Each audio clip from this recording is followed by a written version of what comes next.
आज आपण पाहणार आहोत कोरड्या खोकल्यासाठी गुणकारी चहा।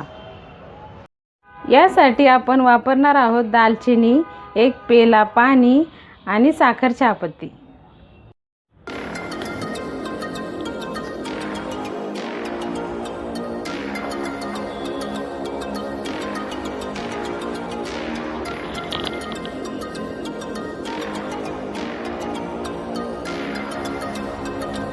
दीड चमचा साखर,